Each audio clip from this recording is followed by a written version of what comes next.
With the back removed, hand loosen the thumb wheel. Note, left and right thumb wheels loosen in opposite directions.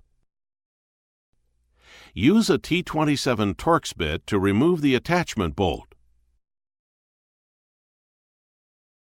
Remove the arm assembly and hardware.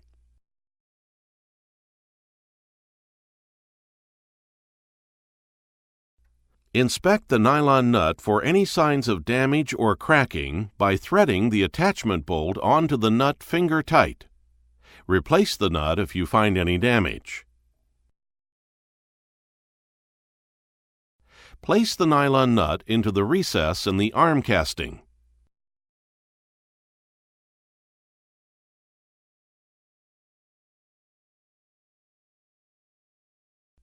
Install the bushing guide onto the arm casting. Assemble the hardware on the bolt in the following order: steel plate, slide bushing, and spring assembly. Assemble the bearing followed by the washer into the thumb wheel.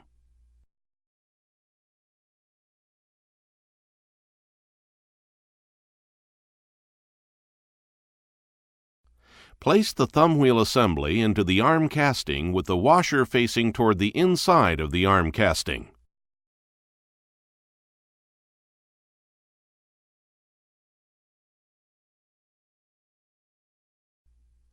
Hold the thumb wheel in place while placing the arm casting onto the swing arm. Slide the bolt and hardware assembly through the swing arm and into the arm casting. While holding the thumb wheel, tighten the attachment bolt until the arm assembly can be slid up and down with a medium amount of drag. Note, a properly adjusted thumb wheel will require between 4 and 6 turns to lock correctly.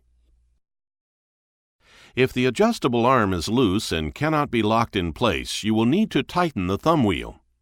With the back removed, use a T27 Torx bit to tighten the arm attachment bolt. You should feel a medium amount of drag when sliding the arm up and down. A properly adjusted thumb wheel will require between 4 and 6 turns to lock correctly.